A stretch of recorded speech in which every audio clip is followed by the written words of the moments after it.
பணக்கார பரமசிவம். ஒரு அழகான கிராமத்தில் பரமசிவம் என்ற மனிதன் வாழ்ந்து வந்தான். அவனுக்கு திடீரென்று லாட்டரியில் பெரிய தொகை அடிச்சு மாடி வீடு, கார் என்ற ஒரே நாளில் பெரும் பணக்காரன் ஆகிவிட்டான். பணம் வந்தவுடன் அவனுக்கு பணத்திமிர் தலைக்கேறிவிட்டது. பழைய ஏழை நண்பர்களையும் சொந்தக்காரர்களையும் மதிக்கவே மாட்டான். எப்போதும் பகட்டாகவே பேசி வந்தான். ஒரு நாள் அவனைய கிராமத்து மாமாவும் அத்தையும் டவுனுக்கு ஒரு காரியமாக வந்தபோது பரமசிவம் வீட்டிற்கு வந்தார்கள். அவர்கள் சாதாரண பருத்தி ஆடைகளை அணிந்திருந்தனர். கையில் ஒரு எளிய மஞ்சப்பை இருந்தது. வீட்டு வாசலில் அவர்களை பார்த்தவுடனேயே பரமசிவம் முகம் சுளித்தான். பரமசிவம் மனதிற்குள், சே, இந்த ஏழைங்க ஏன் என் வீட்டுக்கு வராங்க? ஏன் அந்தஸ்தே கெட்டு போயிடும் போல இருக்கே. மாமா மகிழ்ச்சியுடன், பரமு, எப்படிப்பா இருக்கு? நீ பெரிய ஆளா வந்ததுல எங்களுக்கு ரொம்ப சந்தோஷம்டா. பக்கத்துல வந்தோம், அதான் உன்னை பார்த்துட்டு போகலாம்னு வந்தோம். பரமசிவம் அவர்களை வீட்டிற்குள் அழைக்க கூட இல்லை. வாசலிலேயே நிக்க வைத்தான். வந்தீங்களா? என் டைம் ரொம்ப காஸ்ட்லி. என் சோபா எல்லாம் வெளிநாட்டுல இருந்து வாங்கினது, அழுக்காகிடும். அப்படியே வாசலையே நின்னு பேசிட்டு கிளம்புங்க. அத்தை வருத்தத்துடன், இல்லப்பா, உனக்கு பிடிச்ச கிராமத்து முறுக்கும் மாம்பழமும் கொண்டு வந்தோம். ஹாஹா, இதெல்லாம் நான் சாப்பிடுறதே இல்ல. நான் இப்போ ஆர்கானிக் இம்போர்ட்டட் பழங்கள் மட்டும்தான் சாப்பிடுறேன். உங்க முறுக்கை நீங்களே வச்சுக்கோங்க.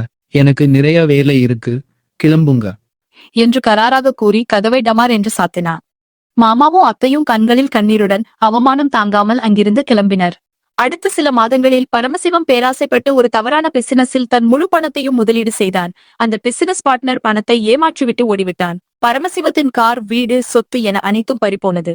அவன் மீண்டும் பழையபடி ஏழையானான். அவனுக்கு சாப்பாட்டிற்கே வழி இல்லாத நிலை ஏற்பட்டது. அவனது பணக்கார நண்பர்கள் யாரும் அவனுக்கு உதவ முன்வரவில்லை. வேறு வழியின்றி பசியோடு தன் பழைய கிராமத்துக்கே திரும்பினான். கிராமத்து எல்லையில் பசியால் மயங்கி விழப்போன பரமசிவத்தை யாரோ தாங்கி பிடித்தனர்.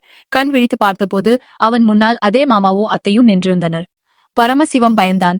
நாம் இவர்களை அன்று அசிங்கப்படுத்தினோம், இப்போது நம்மை பழிவாங்குவார்களோ என்று நினைத்தான். ஆனால் அத்தை அவனுக்கு அன்போடு உணவளித்தாள். மாமா அவன் தோளை தொட்டு, என்னப்பா ஆச்சு? பரவாயில்லை விடு, இழந்ததை மீட்டுக்கலாம், நாங்க இருக்கோம் உனக்கு என்றார். பரமசிவம் கதறி அழுதான். பணம் இருக்கும்போது வந்து திமிர் என் கண்ணை மறைச்சிருச்சு மாமா. பணம் போனா எல்லாரும் போயிடுவாங்க, ஆனா சொந்த பந்தம் மட்டும்தான் கடைசி வரை நிக்கும். இப்ப புரிஞ்சுக்கிட்டேன், என்னை மன்னிச்சிடுங்க என்று காலில் விழுந்து பாடம் கற்றுக்கொண்டான்.